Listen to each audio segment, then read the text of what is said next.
খবরদার তিতলি, ওড়ানো নয়, দরজা খুলবে না, বিপদ হতে পারে, দরজা খুলবে না। অর্জুন, দাঁড়া বলছি, দাঁড়া, ধরতে পারলে কিন্তু খুব খারাপ হবে। অর্জুন, দাঁড়া। মালতী, তুমি তুমি ঠিক আছো তো? আমি আর পারছি না অর্জুন, আমি আর পারছি না। আমাদের থামলে হবে না মালতী, ওরা আমাদের ধরতে পারলেই তোমাকে মেরে ফেলবে, হয়তো তার সাথে আমাকেও। আমার যা হয় হোক, তুমি ফিরে যাও। আমি চাই না আমার জন্য তোমার কোনো ক্ষতি হোক, তুমি ফিরে যাও। মাঝপথে ফিরে যাওয়ার জন্য আমি তোমার হাত ধরে ঘর ছেড়ে বেরিয়ে আসিনি মালতী। আমার জীবনের শেষ নিঃশ্বাস অবধি আমি তোমার সাথেই থাকতে চাই। এত ভালোবাসো আমাকে? প্রাণের চেয়েও বেশি। কিন্তু আমাদের ভালোবাসা এই সমাজ কোনোদিনই মেনে নেবে না। সেই জন্যই তো এখান থেকে অনেক দূরে চলে যেতে চাই তোমার সাথে। সেখানে আমাদের কেউ চিনবে না, এই গ্রাম এই মানুষজন থেকে অনেক অনেকটা দূরে। আমার যে বড্ড ভয় করে। ভয় পেও না মালতী, আমি তোমার সাথে আছি, কেউ তোমার কোনো ক্ষতি করতে পারবে না। চলো, মৃত্যু ব্যতীত কেউ তোমাকে আমার থেকে আলাদা করতে পারবে না। ওরা কোথায় গেল? এক্ষুনি তো এখানেই ছিল। রায়বংশের ছেলে হয়ে ছোট সাহেব এমন একখানে কাজ করবে আমরা স্বপ্নেও ভাবিনি। ছি ছি ছি, পরিবারের মান সম্মান বলে আর কিছুই রাখলো না ছেলেটা। ওকে ভাই বলে পরিচয় দিতে আমার ঘেন্না হচ্ছে। এরম কইবেননি বড় সাহেব। এতে চুপ কর তো রামু। ছোট সাহেব আপনার একমাত্র ভাই। যে ছেলে বংশের মুখে চুনকালি লেপে একটিবারের জন্য বংশের মান সম্মানের কথা না ভেবে একটা কাজের মেয়ের সাথে পালিয়ে যেতে পারে, তাকে আমি ভাই বলে স্বীকার করি না। কিন্তু আর কোনো কিন্তু নয়, যেমন করে হোক ওদের খুঁজে বের করতেই হবে। আমার মন বলছে ওরা খুব কাছাকাছি আছে, বেশি দূর ওরা যেতে পারেনি। কিন্তু এই গভীর জঙ্গলে খুঁজে বের করাটা একটু দুষ্কর। পালিয়ে যাবে কোথায়? হ্যাঁ, ধরা ওদের পড়তেই হবে।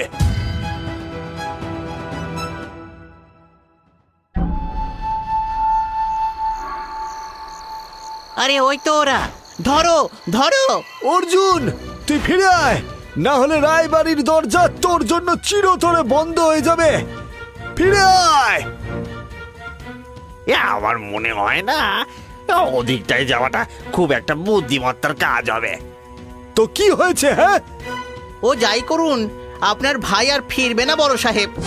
অর্জুন, মালতী, তোরা জীবনে সুখী হতে পারবি না, কোনোদিন না। আর পারছি না, পায়ে খুব ব্যথা করছে। আমাদের থামলে হবে না মালতী, যেমন করে হোক এই জঙ্গল আমাদের পেরোতেই হবে। অর্জুন, আমার খুব জল তেষ্টা পেয়েছে, একটু জল খাবো। জল? আশেপাশে তো নদী পুকুর কিছুই দেখছি না। তুমি বরং এখানে একটু বসো, আমি কাছে পিঠে একটু দেখি যদি কিছু থাকে।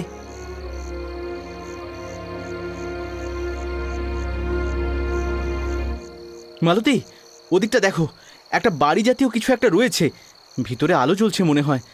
হয়তো সেখানে গেলে কোনো না কোনো সাহায্য ঠিক পাওয়া যাবে। জঙ্গলের এত গভীরে কার বাড়ি হতে পারে? জানি না, তবে যাই হোক, জল তো নিশ্চয়ই পাওয়া যাবে। এভাবে বসে থাকলে হবে না মালতী, চলো ওঠো। কেউ আছেন? একটু জল পাওয়া যাবে? কেউ আছেন? তোমরা কারা বাছা? আমার নাম অর্জুন আর ও হচ্ছে মালতী। আমরা পথ হারিয়েছি, আসলে ওর খুব জল তেষ্টা পেয়েছে, একটু জল দিলে উপকার হয়। অবশ্যই, তোমরা একটু অপেক্ষা করো, আমি এক্ষুনি জল নিয়ে আসছি।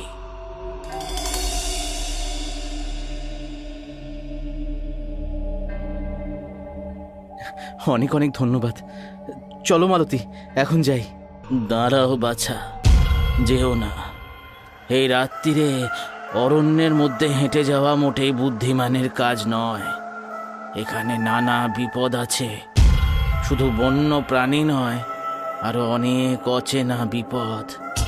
আজকে রাতটা এখানে কাটিয়ে পরের দিন ভোর হলে না হয় তোমরা তোমাদের গন্তব্যের উদ্দেশ্যে রওনা দেবে। ঠিক আছে, যদি অনুমতি দেন আমরা আজ রাতটা না হয় এখানে কাটিয়ে পরের দিন সকালেই রওনা দেব।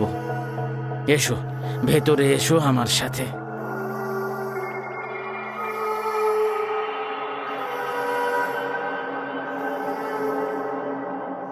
এই বাড়ি বড় অদ্ভুত লাগছে। ঠান্ডা ঠান্ডা হাওয়া আসছে জানালা বন্ধ থাকা সত্ত্বেও। মালতী, মালতী, ওঠো, ভোর হয়ে গিয়েছে। চলো, আমাদের এক্ষুনি রওনা দিতে হবে। ভোর হয়ে গেছে? হ্যাঁ, ভোর হয়ে গিয়েছে। চলো চলো, এবার আমাদের তো রওনা দিতে হবে। হ্যাঁ চলো। আচ্ছা, তার আগে একবার ওনাকে বিদায় জানিয়ে আসি নাকি? ঠিক বলেছ, উনি আমাদের আশ্রয় দিলেন, আর ভোরের আলো ফুটতেই আমরা যদি অকৃতজ্ঞের মতো বেরিয়ে যাই সেটা মোটেই ভালো দেখাবে না। হ্যাঁ চলো, ওনাকে বিদায় জানিয়ে আমাদের বেরোতে হবে। বুড়ো বাবা, বুড়ো বাবা, আপনি কোথায়?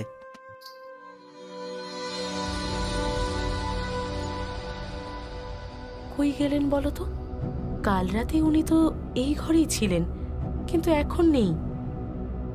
নিশ্চয়ই আশেপাশেই আছেন, হয়তো আমাদের ডাক শুনতে পাননি। তুমি বরং একটু দাঁড়াও, আমি একটু দেখি উনি কোথায় গেলেন।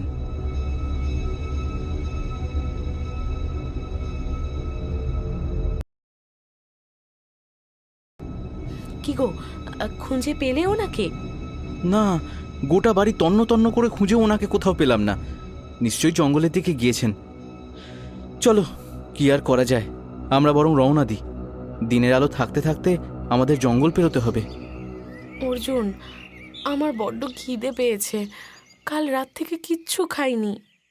হ্যাঁ ঠিকই তো, কাল রাত থেকে পেটে একটা দানা অবধি পড়েনি। তুমি একটু অপেক্ষা করো, আমি দেখি কাছে পিঠে কোনো ফল পাওয়া যায় কিনা। আর শোনো, আমি না আসা অবধি এখান থেকে এক পাও নড়বে না। আচ্ছা, তুমি না আসা অবধি আমি এখানেই থাকবো।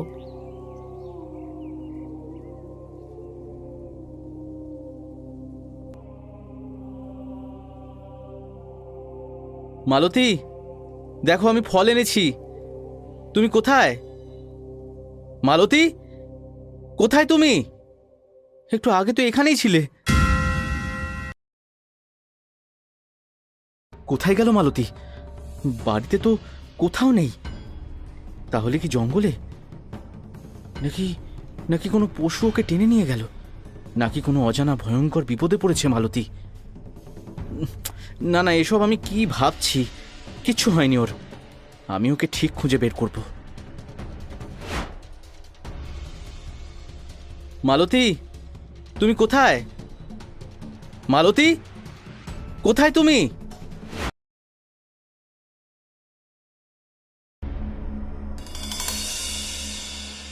কে তুই? কেন এমন দুঃখ নিয়ে এই অরণ্যে ছুটে বেড়াচ্ছিস? আমি অর্জুন। আমি আর আমার ভালোবাসা মালতী, আমরা দুজনেই পালিয়ে এসেছি। আমাদের পরিবার, গ্রাম, কেউ আমাদের ভালোবাসা মেনে নেয়নি। সব ঠিক ছিল, কিন্তু আজ সকালে এসে হঠাৎ হারিয়ে গেছে। কোথাও খুঁজে পাচ্ছি না তাকে। হারিয়ে গেছে মানে? সবটা খুলে বল।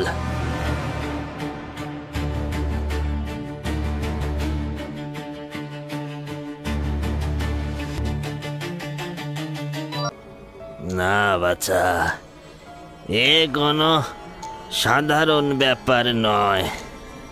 তোরা পড়েছিস মৃত্যুঞ্জয়ের কবলে। মৃত্যুঞ্জয়? কে সে? কোথায় গেছে মালতী? আপনি জানেন কিছু? হ্যাঁ, তা জানি, কিন্তু শোনার মতো শক্তি আছে তোর? মৃত্যুঞ্জয় এক অভিশপ্ত আত্মা, যার কবলে একবার কেউ পড়লে তাকে রক্ষা করার সাধ্য ওই একমাত্র ঈশ্বর ছাড়া আর কারোর নেই। আত্মা?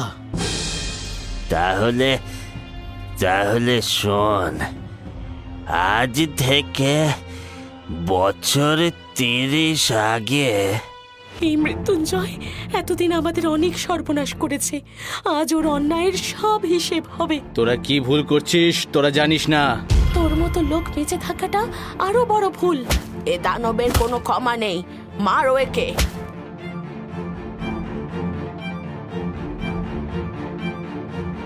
আজ তোর তন্ত্র শিক্ষা সম্পূর্ণ হলো।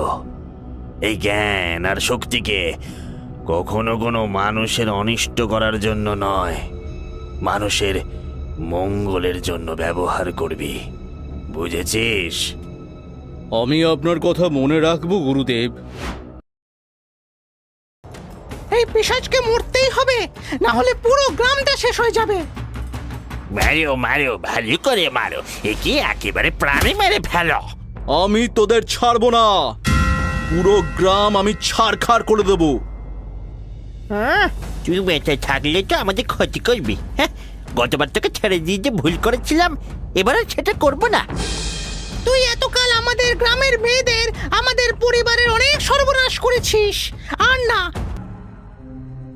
সবাই ভেবেছিল যে মৃত্যুঞ্জয় আর ফিরবে না, কিন্তু ও ফিরেছে।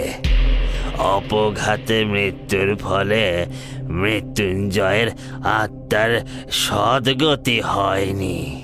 মৃত্যুঞ্জয়ের অতৃপ্ত আত্মা ওই ঘরের বাইরে বেরিয়ে যাতে কারো কোনো ক্ষতি না করতে পারে, সেই জন্য বাইরে আমি বাঁধন দিই। এতকাল কাউকে ও বাড়ির ধারে ঘেঁষতে দিইনি, কিন্তু তোরা এই গতকাল রাতে প্রবেশ করে ওর আত্মাকে মুক্ত করে দিয়েছিস। এখন আবার যে ওই একই মৃত্যুর খেলা শুরু হবে, ওকে থামানোর ক্ষমতা স্বয়ং ঈশ্বর ছাড়া আর কারোর হাতে নেই। তাহলে তাহলে আমার কি করণীয় গুরুদেব? আমি কি তবে মালতীকে কোনোদিনও ফিরে পাবো না? এই দুনিয়ায় সবটাই ওনার ইচ্ছে। একটা কথা সব সময় মনে রাখবি, পৃথিবীতে অপশক্তি যেমন রয়েছে, তেমনি শুভ শক্তিও রয়েছে। তুই তুই আমার সাথে চল। গুরুদেব, দরজা তো ভিতর থেকে বন্ধ। এই মুহূর্তে যদি মালতীকে বাঁচাতে চাস, তবে ভয়কে জয় করে আমাদের এগিয়ে যেতে হবে।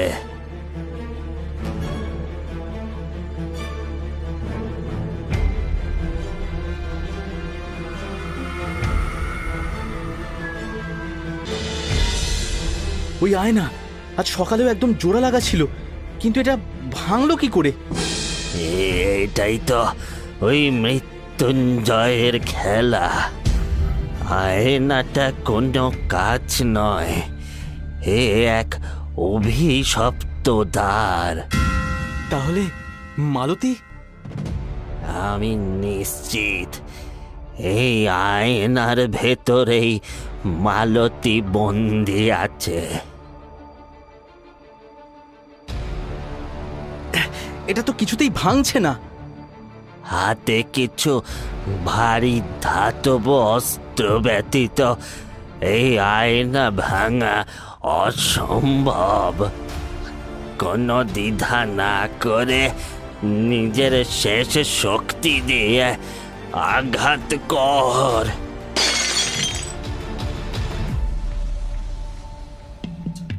এই পথ, এটাই মৃত্যুঞ্জয়ের আস্তানা। সাবধান অর্জুন, আমার পিছন পিছন আয়।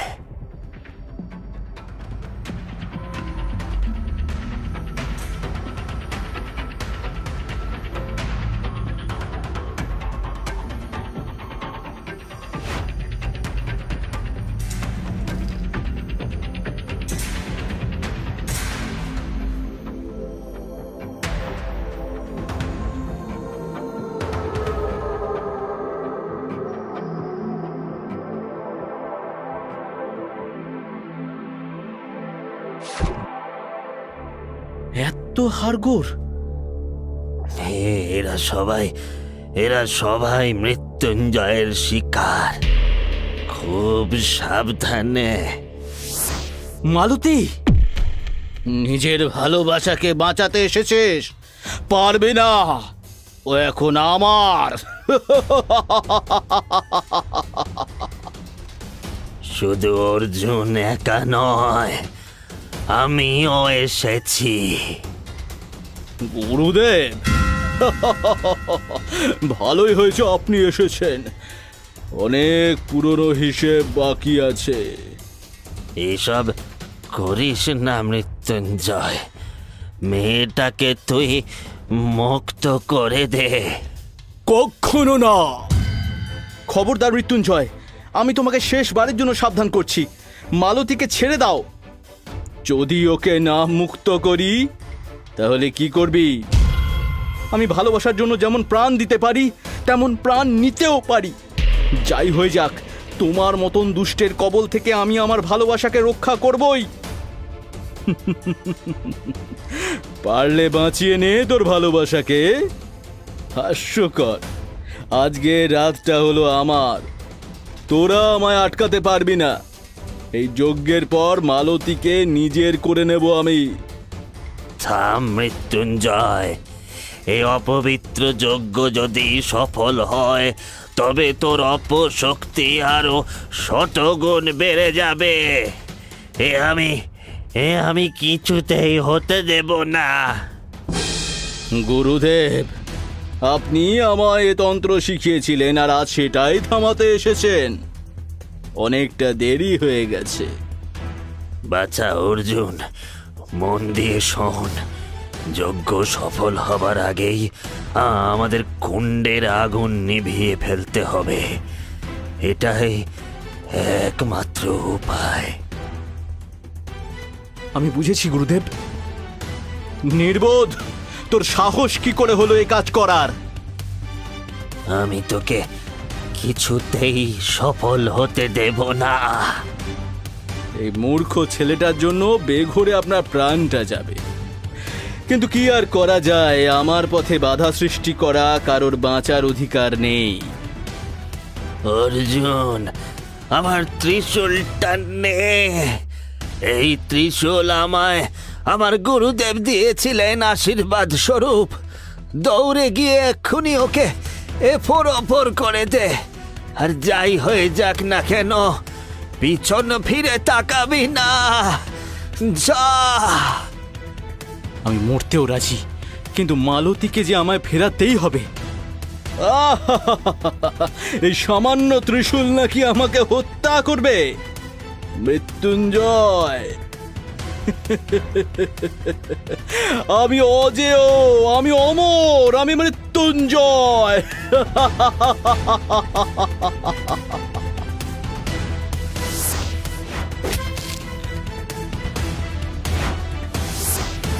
গুরুদেব, এ আপনি কি করলেন? আপনি এই কাজটা আমার বহু আগেই করা উচিত ছিল মৃত্যুঞ্জয়। আমার রক্তেই যে লুকিয়ে ছিল তোর ধ্বংসের বীজ। তাই তোকে শেষ করার জন্য নিজের প্রাণ দিতেও কোনো কুণ্ঠা বোধ করিনি। আমি ফিরবো।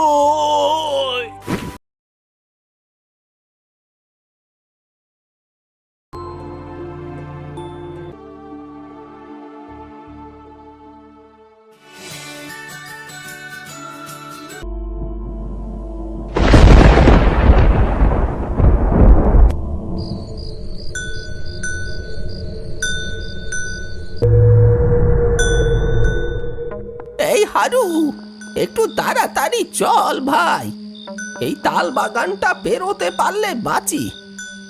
এই তো চলেই এসেছি, আর খানিকটা, তাহলে এই তাল বাগানটা পেরিয়ে যাবে। হঠাৎ করে কি যে শুরু হলো এই গ্রামে, কে জানে। কি আর হবে, শয়তানদের নজর লেগেছে কাকা। এই পুজোর সময় কটা টাকার মুখ দেখতে পাই সবাই, আর শয়তানের জ্বালায় সবার পেটে লাথি পড়ল।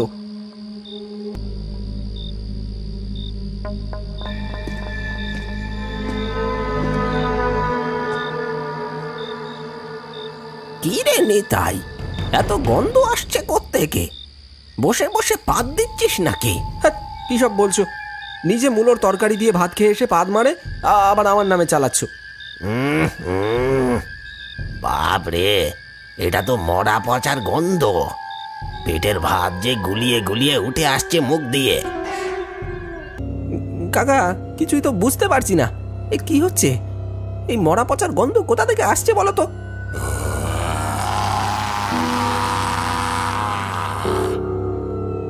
আর এই শব্দটা কোথা থেকে আসছে? একটু চুপ কর, ভালো করে বুঝতে দে ব্যাপারটা। গতিক সুবিধের মনে হচ্ছে না আমার।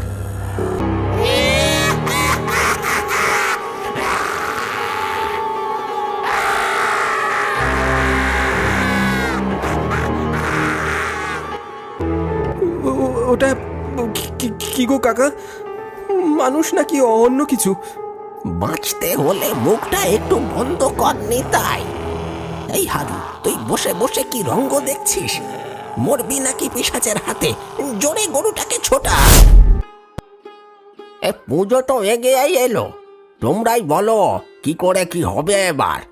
এবার পুজোতে যাই হোক না কেন, ওই তালবাগানের দিকে আলোর ব্যবস্থাটা একটু ভালো করেই করতে হবে।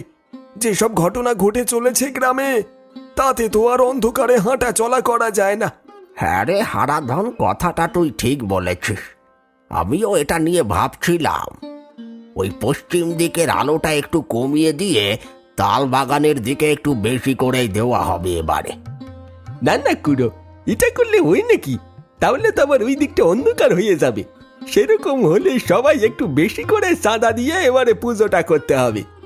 এত করে চাঁদা বাড়ালে হয় নাকি? সবাই পারবে নাকি চাঁদা দিতে অত করে? আমাদের অন্য কিছু ব্যবস্থা করতে হবে। আরে ঠিক আছে ঠিক আছে, তোরা একটু চুপ কর। সব দিকটাই ম্যানেজ করতে হবে। তাই আমার একটা প্রস্তাব আছে। এবারে পুজোর জন্য ওই তাল বাগান থেকে 2-4টে তাল গাছ কেটে বিক্রি করা হবে। তাতে কারোর কোনো আপত্তি আছে? না না, আপত্তি থাকবো কেন? পূজার জন্য গাছ কাটা হচ্ছে, যা টাকা আইবে তাতে তো পূজাই হবে, তাই না? এতে আমাদের কারোর কোনো আপত্তি নাই।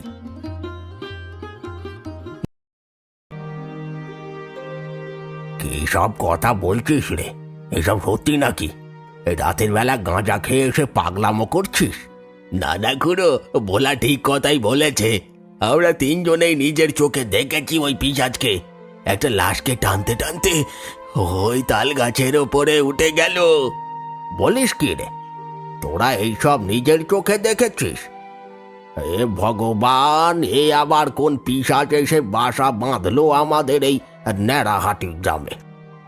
এই চল চল চল, সবাই একবার চল, দেখে আসি তো।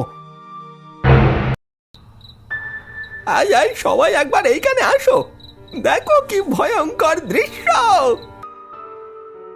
ওই দেখো খুড়ো, আমি যা বলেছিলাম সেটাই হয়েছে। এই দেখো, এখানে টস টস করে রক্ত পড়ছে। বডিটা মনে হয় ওই গাছের ওপরেই আছে। হ্যাঁ, তাই তো দেখছি। তোরা যা বললি সেটাই তো সত্যি রে। তাহলে খুড়ো, আমরা এখন কি করব? ব্যাপারটা আমার ভালো ঠেকছে না। তাই এখন আমরা কিছুই করব না, যে যার বাড়ি ফিরে চল। যা করার কাল সকালে করতে হবে।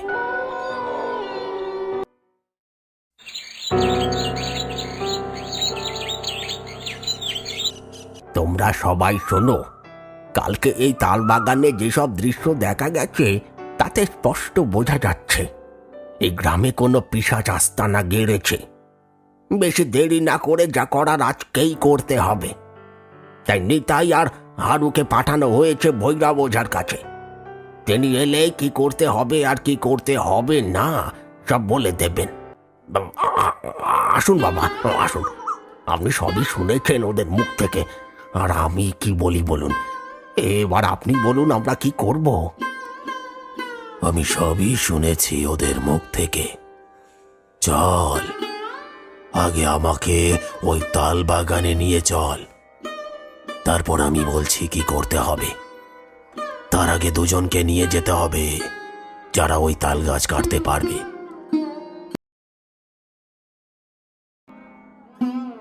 বাবা, এবারে বলুন আমরা কি করব? দাঁড়া, আমাকে একবার ভালো করে দেখে নিতে দে। এই নে, এই গাছটা এবার কাট।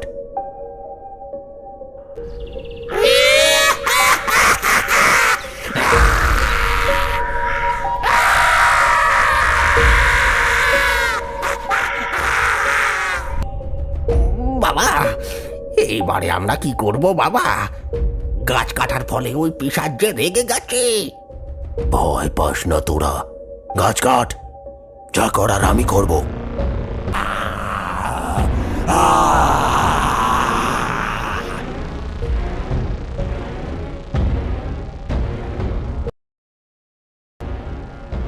এ কি খুড়ো, এ তো পাড়ার বেটা মন্নার ছেলে বলাই।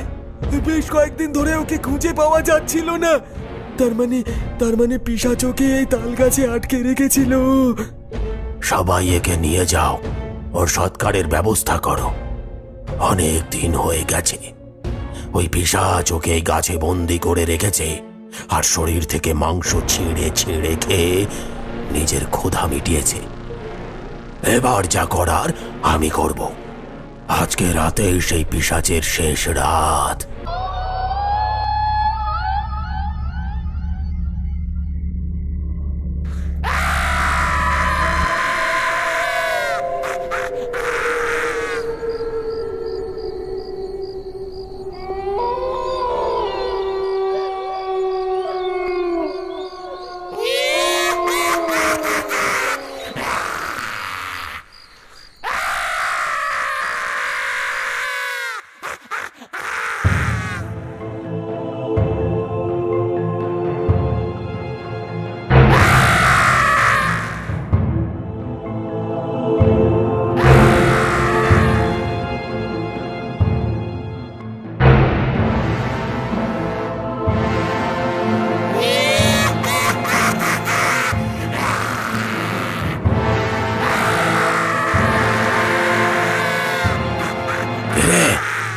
আর কোথায় পালাবি?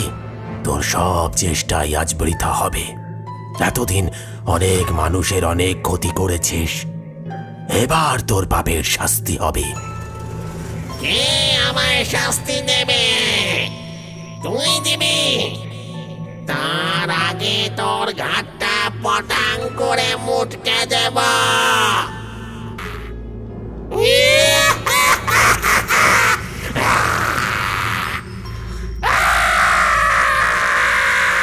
হং ক্রিং ব্রিং চামুন্ডাইন ছটফট নমঃ। বল বল আগে কে তুই? কেন এসেছিস এইখানে? না হলে এই আগুনে তুই জ্বলে পুড়ে শেষ হয়ে যাবি।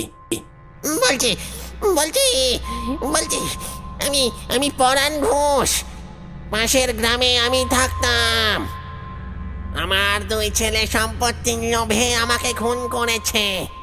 তারপর আমি প্রতিশোধ নেওয়ার জন্য এইখানেই বসেছিলাম, কিন্তু ওরা ওঝা ডেকে আমায় ওই পাড়া থেকে তাড়িয়ে দিয়েছে। তাই আমি এই তালবনে ঠাঁই নিয়েছি। তুই এখান থেকে চলে যা, তোর জন্য এই গ্রামের মানুষ অতিষ্ঠ হয়ে উঠেছে। না না, আমি যাব না, আমি যাব না। আমি কেন যাব? কেন যাব আমি? এই তালবন কারণ নয়, আমি এইখানেই থাকবো। আর যেতে হলে তোরা যা। তবে রে দেখবি। ছেড়ে দে আমায়, আর মারিস না আমায়, আর মারিস না। ও বাবা গো, আমি কোথায় যাব বল? কোথাও ঠাঁই নেই আমার। যেখানে যাই সবাই তোর মতো ওজা ডেকে আমায় তাড়িয়ে দেয়। আমার মুক্তি নেই এই যন্ত্রণা থেকে, আমার মুক্তি নেই। ঠিক আছে, তুই আমার সাথে চ। তুই এদেরকে ছেড়ে দে, আমি তোকে মুক্তি দেব। চলে আয়।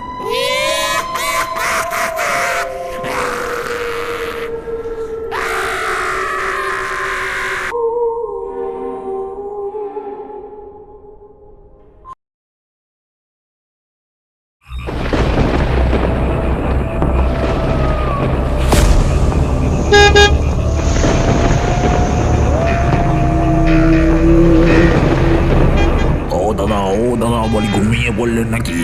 ও নামবেন? ঘুমিয়ে বললেন নাকি? বলি কোথায় নামবেন? হ্যাঁ, আমি তো চাঁদপুরে নামবো। আরে মশাই, আপনাকে কি বলি বলুন তো? তাহলে এতক্ষণ ধরে পড়ে পড়ে ঘুমাচ্ছিলেন কেন?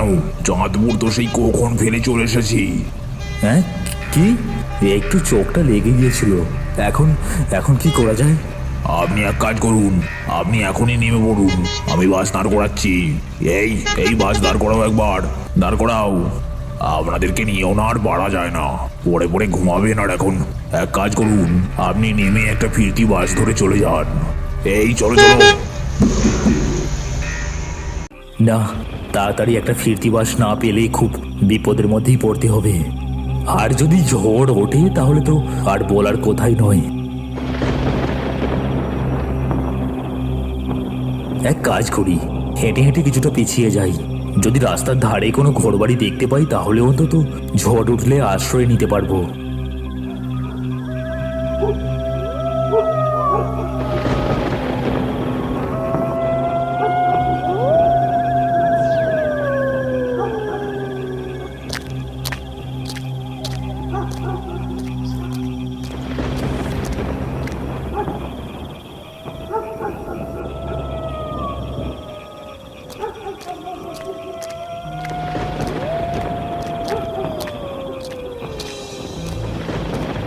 মোটামুটি মিনিট 20 হেঁটে চলেছি।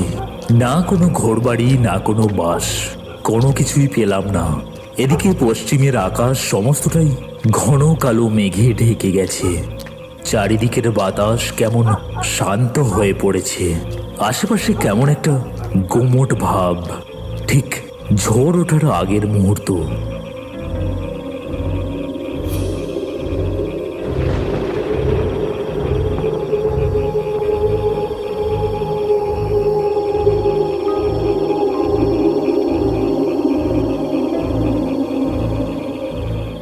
এখন যদি ঝড় ওঠে কি করব?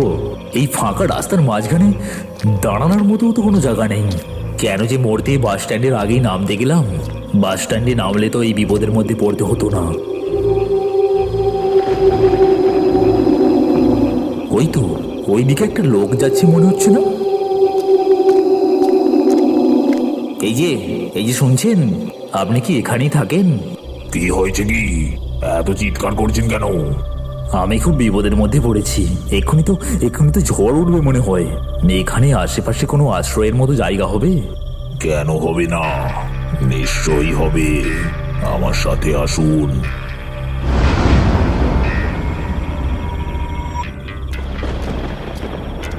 ভাগ্যিস লোকটার সাথে দেখা হলো, না হলে ঝড় উঠলে বড় বিপদের মধ্যে পড়তে হতো।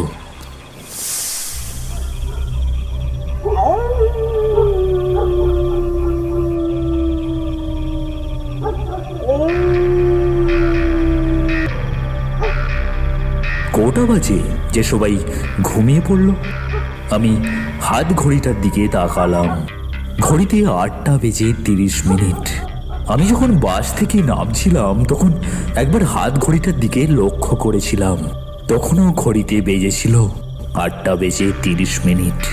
অর্থাৎ আমি যেই মুহূর্তে বাস থেকে এই গ্রামে নেমেছি ঠিক সেই মুহূর্ত থেকেই সময় আটকে গেছে। খারাপ হয়ে গেল নাকি ঘড়িটা? কিন্তু সকালে তো ভালোই ছিল। এই তো 2 দিন হবে ঘড়ির ব্যাটারি চেঞ্জ করেছি। কি হলো, দাঁড়িয়ে বললেন যে? আসুন।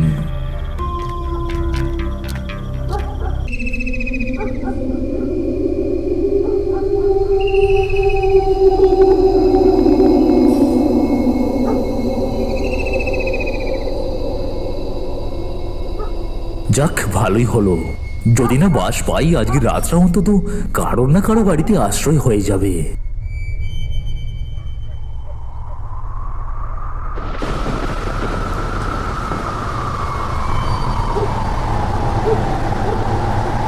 হঠাৎ কানে এলো একটা শন শন শব্দ। এই শব্দটা আমার চেনা। মনে হয় তুমুল ঝড় উঠেছে, সাথে বৃষ্টি হচ্ছে। কিন্তু এখানের বাতাস তো শান্ত, কেমন একটা ভ্যাবসা গুমোট ভাব চারিদিকে। অদ্ভুত এক শূন্যতা।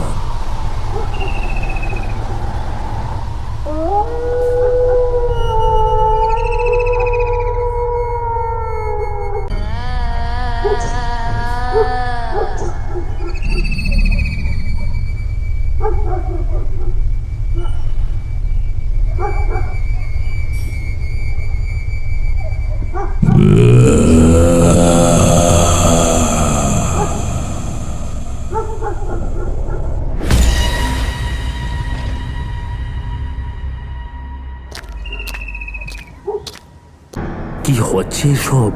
এইমাত্র তো মেঘ ধরেছিল, ঝড় বৃষ্টির শব্দ আসছিল, আর এখন এরকম চাঁদের আলো কোথা থেকে আসলো? তবে এই গ্রামটা কি?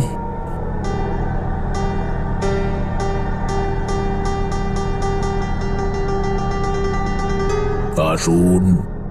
না থাক, আকাশে মেঘ যেহেতু কেটে গেছে তাহলে আর আশ্রয়ের দরকার নেই। আমি ফিরে যাচ্ছি, বাস এক্ষুনি এসে যাবে হয়তো।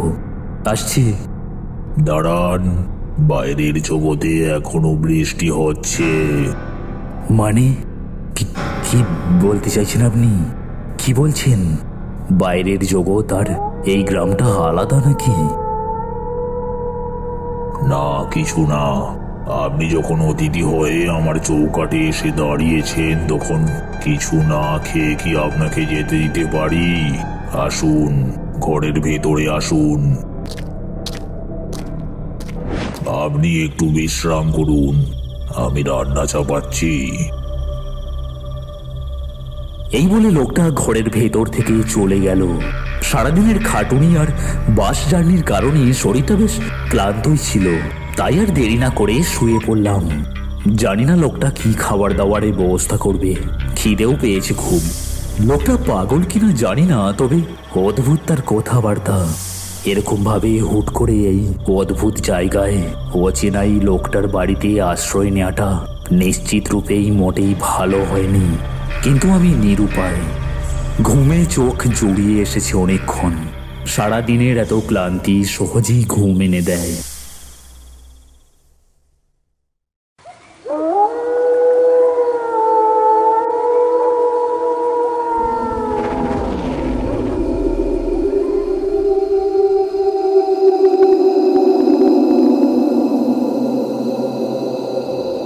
যখন ঘুম ভাঙলো তখন বেশ কিছুটা সময় পেরিয়ে গেছে।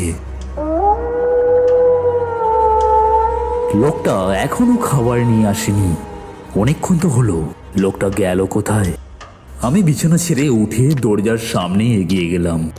দরজা খুলে বাইরে বেরোতেই দেখলাম চাঁদের মোড়া আলোয় চারপাশটা ভেসে যাচ্ছে।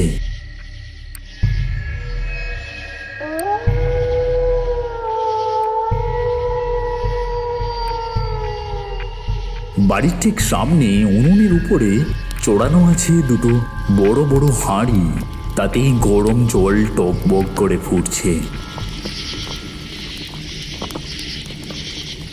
এত বড় হাঁড়িতে রান্না হচ্ছে নাকি? এত খাবার কি হবে? আমরা খাবো। গলা শুনে ঘাড় ফিরিয়ে দেখলাম, সামনে তাকাতেই চোখে পড়ল যে গ্রাম নিস্তব্ধ নীরব ছিল সেটা রীতিমতো জেগে উঠেছে। না, এটা মানুষের গ্রাম নয়, প্রেতের গ্রাম।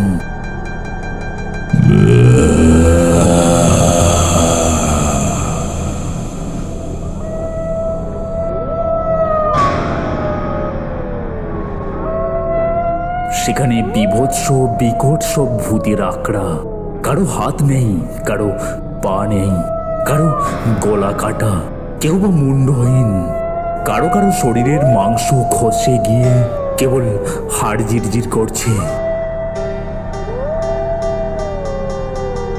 মানুষের রূপ না থাকলেও ওই লোকটাকে চিনতে আমার কোনো অসুবিধাই হলো না। ওর চোখে লোভের আগুন, মুখ দিয়ে লালারস ঝরছে। আমার এই রক্ত মাংসের শরীরটাকে ওই ফুটন্ত গরম জলে ডুবিয়ে তারা ছিঁড়ে ছিঁড়ে খেতে চাইছে। দেখে গা গুলিয়ে উঠল। কতদিন মানুষের মাংসের স্বাদ পাইনি, আজ তোকে ওই গরম জলে ডুবিয়ে ছিঁড়ে ছিঁড়ে খাবো।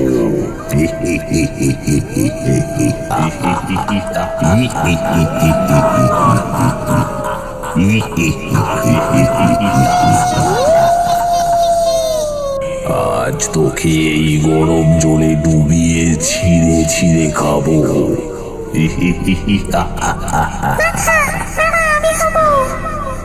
না, আমি খাবো। না না, আমি খাবো। না, আমি ওকে নিয়ে এসেছি, তাই মাথাটা আমি খাবো। তুই যদি খেতে যাস তো তোর মানুষ ধরে নিয়ে আয়, তুই ওকে আমি ধরে নিয়ে এসেছি। তুই ওকে ধরে নিয়ে এসেছিস তো কি হবে? ওর ওই সুমিষ্ট মাথাটা দেখে আমার জিভে জল চলে আসছে, ওটা আমার চাই।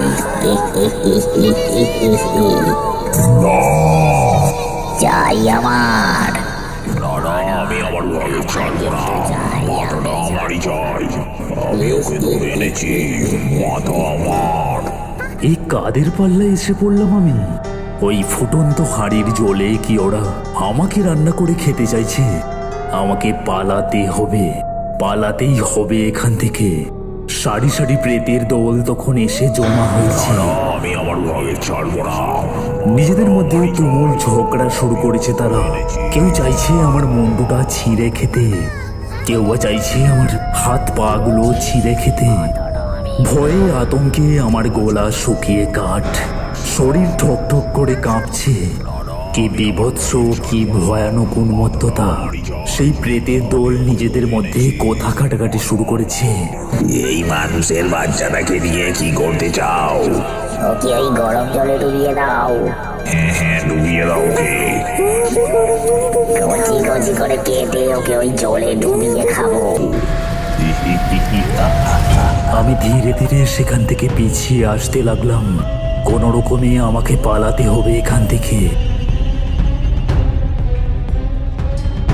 এমন সময় হঠাৎ মনে পড়লো যে এই ঘরটার পিছনের দিকে একটা দরজা আছে।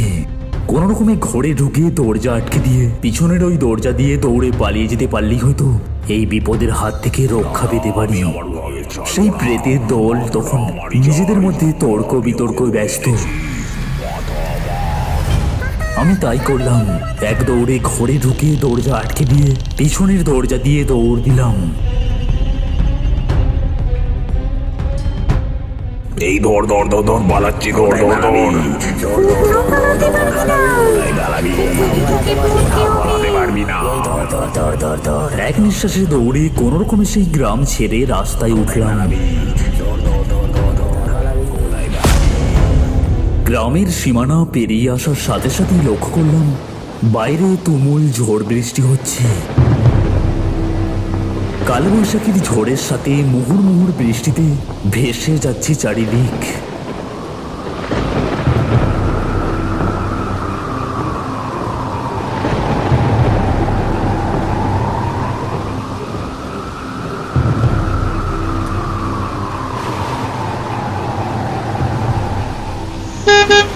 এমন সময় লক্ষ্য করলাম উল্টো দিক থেকে একটা বাস আসছে।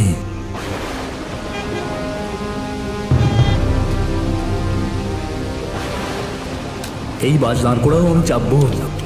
এই বাসটা দাঁড় করাও, বাসটা দাঁড় করাও। কোন রকমে বাসটাকে দাঁড় করিয়ে উঠে পড়লাম বাসে।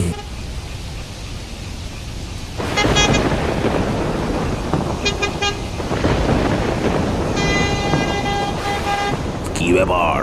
এই রাতের বেলা আপনি এরকম একটা জায়গায় কি করছিলেন? একটু আগে ঘটে যাওয়া সমস্ত ঘটনাই আমি বাসের কন্ডাক্টরকে খুলে বললাম।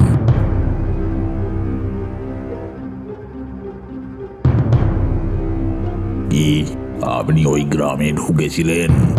ওই গ্রামটা তো আজ থেকে 15 বছর আগে মহামারীতে শেষ হয়ে গেছে। কেউ থাকে না ওখানে, কেউ যায় না ওদিকটায়। সবাই বলে ওটা নাকি প্রেতের গ্রাম। এই জগৎ থেকে আলাদা। এখানে যখন বৃষ্টি হয় ওখানে তখন চাঁদ ওঠে।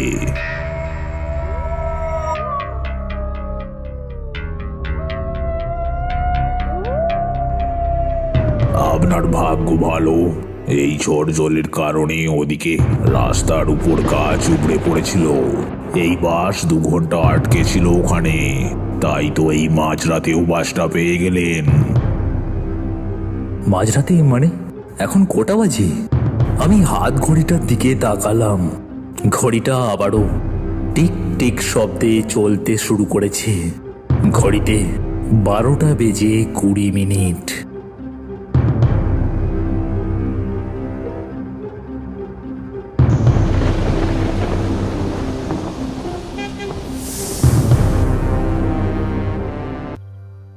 আমাদের এই গল্প যদি আপনাদের ভালো লেগে থাকে তাহলে অবশ্যই লাইক করবেন এবং শেয়ার করে কমেন্ট করতে ভুলবেন না। যারা চ্যানেলটিতে নতুন তারা অবশ্যই সাবস্ক্রাইব করে পাশে থাকা বেল আইকনটি টিপে শুধু নোটিফিকেশন বাটনটি অন করে দিন, যাতে আমাদের গল্পের পরবর্তী আপডেট সবার আগে আপনার কাছে পৌঁছে যায়। ধন্যবাদ। গতিক সুবিধার দেখছি না বকুলদা।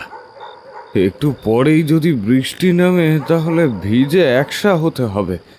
আর নিতাইয়ের বউটা যেভাবে মারা গেল, দিন দিন যেন সন্দেহবাতিক হয়ে উঠেছিল।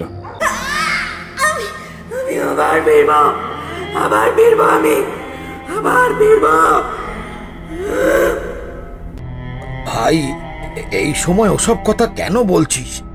যার মৃতদেহ কাঁধে সে যদি কোনো অস্বাভাবিক আচরণ করে, গা ছমছমে পরিবেশ, আমার তো এসব ভাবতেই ভয় করছে। তোরা একটু চুপ কর না। ধুর বোকা, মরা মানুষ কি আর নড়াচড়া করে নাকি? ওর বউ পুড়ে মরেছে, নিথর দেহ ওটা, ভয় পাওয়ার কিচ্ছু নেই। তবুও ভয় তো লাগে। পোড়া শরীর দেখলে গা শিউরে ওঠে। আমার তো খুব চিন্তা হচ্ছে। গ্রামের মোড়ল নিজে এলেন না, শুধু আমাদের যেতে বললেন।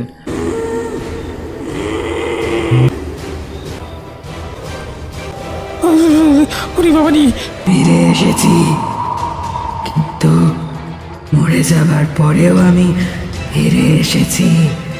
আমার যে হিসেব বাকি আছে।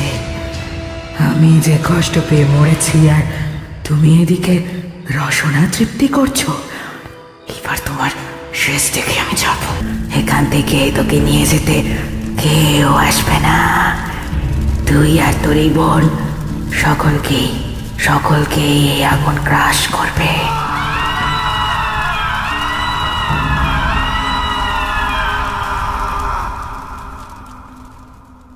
যে খেয়ে নিন এক ঢোকে, শরীরে বল পাবেন। কি এই জিনিসটা? আর ওই লোকগুলোই বা কে ছিল? কি কাজ করার কথা বলছে বারবার এসে? বেঁকা বাবু, আমার যা জানার ছিল আমি জেনে নিয়েছি, বুঝলেন তো? আমার কাজটা না হয় পরে হবে, আজ থাক, আবার একদিন আসবো। হ্যাঁ। বটে, তবে তুই ওই শরবতটা খাবি না, তাই তো? হ্যাঁ। আরে কি মুশকিল, আপনি কি জোর করে এটা খাওয়াবেন নাকি? আর এটা কি হচ্ছে? তার কথা একটা আর্তনাদে মিলিয়ে গেল, কারণ বেঁকাতান্ত্রিকের মাথাটা মট মট করে ঘুরে উল্টে গেছে। ততক্ষণে চোখগুলো থেকে চোখের মনি উধাও হয়ে গেছে। সঙ্গে সঙ্গে দপ করে নিভে গেল মোমবাতিটা। অন্ধকারে ডুবে গেল ঘরখানা। অন্ধকারের মধ্যে দপ দপ করে চলতে লাগলো সামনের মূর্তিটার দুটো চোখ। বলছি, নইলে তোর গলা চিড়ে খাওয়াবো। এই, আমার কাছে আসবে না বলে দিলাম। কে তুমি? আমি কি হবে তা জেনে চুপচাপ ওটা খেয়ে নে। কিছুক্ষণের মধ্যে আমাদের দলে যোগ দিতে হবে তোকে। এই, তোরা কোথায় সব? ওঠে আয়। কথাটা বলার সাথে সাথেই ঘরের মেঝে ফোঁড়ে উঠতে শুরু করলো একের পর এক ছায়ার দল। দু চোখ দিয়ে তাদের আলো বেরোচ্ছে অঙ্গারের মতো। দেখতে দেখতে ঘরের মধ্যে যেন দম বন্ধ করা এক পরিবেশের সৃষ্টি হলো। ছায়াদের দলের ফিসফাসের শব্দে পাগল হওয়ার জোগাড় হলো সঞ্জয়ের। রক্ষে করো, কে আছো? বাঁচাও আমাকে, কে আছো? ভালো কথায় খেলি না তো, আমি খাইয়ে দিচ্ছি তোকে।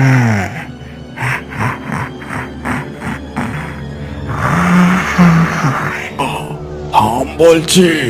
হঠাৎ বিশাল একটা হুঙ্কার শোনা গেল। সবকটা মূর্তি আর সঞ্জয় সকলে মিলে দরজার দিকে তাকিয়ে দেখলো লম্বা রোগা একটা মূর্তি সেখানে দাঁড়িয়ে আছে। এই লোকটার মাথাও উস্কো খুস্কো চুলে ভরা, কাঁধে একটা ঝোলা। সে দাঁড়িয়ে দাঁড়িয়ে জ্বলন্ত চোখে ঘরের মধ্যে সবাইকে দেখছে। সঞ্জয় এবার থপ করে বসে পড়ল তক্তাটার ওপর। হাত থেকে খড়াটা মেঝেতে পড়ে ভেঙে ছড়িয়ে গেল চারিদিকে। দরজায় দাঁড়ানো লোকটা ঝোলা থেকে এক মুঠো মাটি আর ধুলো বের করে ছুড়ে দিল ঘরের মধ্যে। সঙ্গে সঙ্গে ছায়ামূর্তির দল আবার দুমড়ে মুচড়ে মাটির তলায় গিয়ে সেঁধল, যেন জোঁকের মুখে নুনের ছিটে পড়ল। সঞ্জয় একেবারে হতভম্ব হয়ে তক্তপোষের ওপরেই বসে রইল। এরপর কখন যে লোকটা ঘরের মধ্যে ঢুকলো আর কখন যে মোমবাতিটা জ্বাললো, সঞ্জয় কিছুই বুঝতে পারল না। তার চোখের সামনে যেন একটা খোলা খোলা পর্দা ঝুলছে। ও, ওরা কারা ছিল? আর আপনি বা কে? আমি কে? যার খোঁজে তুই এখানে এসেছিলিস, আমি সেই ব্যাকাতান্ত্রিক। আর ওরা কারা ছিল সে কথা বলতে গেলে তোকে আজ থেকে 70 বছর আগেকার কথা বলতে হয়। আজ থেকে 70 বছর আগে এখানে এই জায়গায় ব্রিটিশদের তৈরি প্লেগের হাসপাতাল ছিল। সেই হাসপাতালে বহু মানুষ মারা যায়। কেউ মারা যায় ভুল চিকিৎসায়, কেউ মারা যায় বিনা চিকিৎসায়। তারপর তাদের অতৃপ্ত আত্মা প্রেতের দল হয়ে এখানে বাসা বাঁধে। পরে এ জায়গায় বকুলবেড়িয়া গ্রামের পত্তন হলেও এ জায়গাটা হয় শ্মশান। কিন্তু সেই অপঘাতে মৃতদের উৎপাতে শ্মশানটাও কিছুদিন পর হয়ে পড়ে পরিত্যক্ত। তারপর অবশ্য আমি এখানে এসে সাধনা শুরু করি। বুঝলি তো, আমি এখানে আসতেই ওদের হয় মহা বিপদ। কিন্তু ওটা কি ছিল? কি খাওয়াতে চাইছিল ওরা আমায়? ওটা ছিল বিষ, করাল বিষ।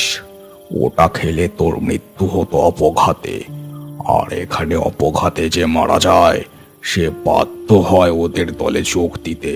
তোর ভাগ্য ভালো, সঠিক সময়ে আমি আমার সন্ধ্যার সফর সেরে এখানে ফিরে আসতে পেরেছিলাম। হ্যাঁ বাবু, আপনারে ছেড়ে যখন আমি খেয়াঘাটের দিকে যাচ্ছিলাম, দেখলুম বেকাদা নদীর পাড় দিয়ে হাঁটছে। আমার সঙ্গে সঙ্গে মনে হলো আপনি এখানে একা থাকবেন, তাই সাথে করে ধরে নিয়ে এলুম। আর এখানে এসে দেখি এই কাণ্ড। আমি জানি তুই এখানে কেন এসেছিস। তুই তোর আপিসের বড় বাবুর নামে মারণ বান চালনা করাতে চাস আমাকে দিয়ে। এই তো ছিল তোর মনের সুপ্ত বাসনা। আমি জানি মনে পাপ নিয়ে তুই এই শ্মশানে এসেছিস, সেই জন্যই তুই বিপদে পড়লি। যা, দূর হ এবার এখান দিয়ে।